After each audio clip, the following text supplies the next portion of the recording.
प्रश्नकर्ता: आप कहते हैं कि वास्तविकता एक है, एकता अद्वैत। तो क्या व्यक्ति और यह ब्रह्मांड एक ही है? क्या व्यक्ति स्वयं ब्रह्मांड का शरीर है? महाराज उत्तर देते हैं, तुम जो भी कहोगे वह आंशिक रूप से सत्य भी होगा और असत्य भी, क्योंकि शब्द मन से आगे नहीं जा सकते। प्रश्नकर्ता: मैं केवल समझने की कोशिश कर रहा हूँ। आप कहते हैं व्यक्ति, आत्मा और परमात्मा तीन हैं। व्यक्ति व्यक्त, आत्मा जीवात्मा और परमात्मा अव्यक्त। चेतना मन को प्रकाशित करती है, प्राण शरीर को जीवन देता है। यह सब मैं समझता हूँ, पर जब अपने भीतर व्यक्ति, आत्मा और परमात्मा को अलग करने की कोशिश करता हूँ तो उलझ जाता हूँ। महाराज कहते हैं, व्यक्ति विषय नहीं है, बल्कि विषय का दृश्य है। तुम व्यक्ति नहीं हो, तुम वह साक्षी हो जो देख रहा है। तुम सदैव वही परम चेतना हो जो समय और स्थान में मैं के रूप में प्रकट होती है। आत्मा और परमात्मा के बीच वही सेतु है जो देख रहा है, जो साक्षी है। प्रश्नकर्ता: मुझे लगता है मेरे भीतर कई व्यक्ति हैं जो आपस में संघर्ष कर रहे हैं। महाराज कहते हैं, वे तुम्हारे मन की वृत्तियां हैं, संस्कार हैं। प्रश्नकर्ता: क्या मैं इन सब के बीच शांति स्थापित कर सकता हूँ? महाराज कहते हैं, कैसे करोगे? वे तो परस्पर विरोधी है। विचारों और भावनाओं की पुरानी आदतें। जब तक तुम स्वयं को उनसे जोड़ते हो, संघर्ष रहेगा। जैसे ही तुम समझोगे कि वे नहीं हो, शांति अपने आप आ जाएगी। प्रश्नकर्ता: अब मैं समझता हूं कि मैं वह व्यक्ति नहीं हूं, पर मैं जो अनुभव कर रहा हूं वह कौन है?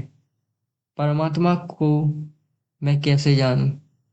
महाराज उत्तर देते हैं, चेतना का स्रोत चेतना में वस्तु नहीं बन सकता। स्रोत को जानने का अर्थ है स्वयं स्रोत बन जाना। जब तुम पहचान लेते हो कि तुम व्यक्ति नहीं, बल्कि शांत निडर साक्षी हो, तब तुम स्वयं हो वही स्रोत, असीम संभावनाओं का अनंत मूल। प्रश्नकर्ता: क्या कई स्रोत हैं या एक ही स्रोत? महाराज उत्तर देते हैं, यह दृष्टि पर निर्भर है। नीचे से देखो तो अनेक दिखते हैं, ऊपर से देखो तो सब एक ही है। जैसे ऊंचाई से देखने पर सागर एक है, पर किनारे से देखने पर लहरें अनेक लगती हैं। प्रश्नकर्ता: क्या रूप और नाम भी उसी एक परमात्मा के हैं? महाराज कहते हैं, हाँ, सब उसी के रूप हैं, पर यह समझना बौद्धिक नहीं, अनुभव का विषय है। प्रश्नकर्ता: परमात्मा का अनुभव कैसे होता है? महाराज उत्तर देते हैं, वह कोई वस्तु नहीं जिसे स्मरण रखा जाए। वह वर्तमान में ही है, अनुभव में ही है। कैसे से अधिक महत्वपूर्ण है कौन? परमात्मा सबका स्रोत है और सब में वही है। प्रश्नकर्ता: यदि वह स्रोत है तो फिर प्रकट क्यों होता है? महाराज कहते हैं, स्रोत से ही चेतना जन्म लेती है और बाकी सब उसी चेतना में घटता है। प्रश्नकर्ता: कई चेतन केंद्र क्यों हैं? महाराज उत्तर देते हैं, ब्रह्मांड निरंतर गतिशील है। जहाँ भी जीवन प्रकट होता है वही चेतना प्रतिबिंबित होती है, जैसे जल में सूर्य का प्रतिबिंब। प्रश्नकर्ता: क्या सर्वोच्च भी प्रभावित होता है? महाराज कहते हैं, नहीं, जैसे स्क्रीन पर चल रही छवि से स्क्रीन प्रभावित नहीं होती। स्रोत सबका आधार है, प्रभावित नहीं होता, बस संभव बनाता है।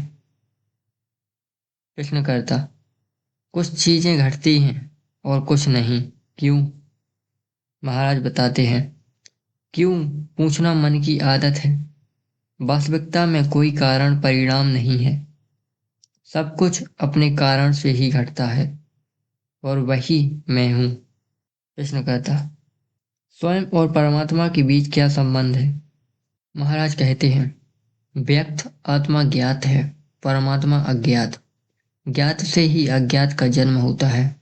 जैसे प्रकाश किरण धूल से ही छूते ही दिखाई देते हैं। कृष्ण कहता, क्या अज्ञात अपर्याप्त है? महाराज कहते हैं, नहीं, सबसे निकट वही है। बस इच्छा का अंत करो, वही परमात्मा है। कृष्ण कहता, अगर मैं परमात्मा की भी इच्छा न रखूं? महाराज उत्तर देते हैं, तब तुम या तो मृत हो या स्वयं परमात्मा हो। कृष्ण कहता, इच्छाएं क्यों उठती हैं? महाराज बताते हैं, क्योंकि तुम शरीर को अपना मानते हो। शरीर से जुड़ी देखभाल, भय और सुख की लालसा, इन्हीं से इच्छा जन्म लेती है। कृष्ण कहता, क्या सब इच्छाएं दुखद हैं? महाराज कहते हैं, हर इच्छा समान नहीं। जो प्रेम और करुणा से जन्म लेती है वह शुभ है, पर जो लालसा और भय से जन्म लेती है वही दुख देती है। कृष्ण कहता, क्या परमात्मा स्वयं को जानता है? महाराज कहते हैं, स्रोत में सब कुछ बीज रूप में निहित है। जैसे बीज में पूरा वृक्ष छिपा है, वैसे ही परमात्मा में संपूर्ण सृष्टि संभावनाओं के रूप में विद्यमान है। कृष्ण कहता, क्या आप उसी परम अज्ञात में जीते हैं? महाराज कहते हैं, और कहाँ, वही एकमात्र निवास है, शुद्ध निशब्द। कृष्ण कहता, क्या आप कभी इच्छाओं का अनुभव करते हैं? महाराज कहते हैं, इच्छाएं केवल मन की लहरें हैं। मैं उन्हें देखता हूँ, उनसे जुड़ता नहीं। इच्छाएं आती हैं जाती हैं, पर मैं अपरिवर्तित रहता हूँ। कृष्ण कहता, इच्छाएं उत्पन्न ही क्यों होती हैं? महाराज बताते हैं, क्योंकि आत्मा स्वयं को जानना चाहती है। इच्छा अनुभव का द्वार बनती है और अनुभव मुक्ति का मार्ग।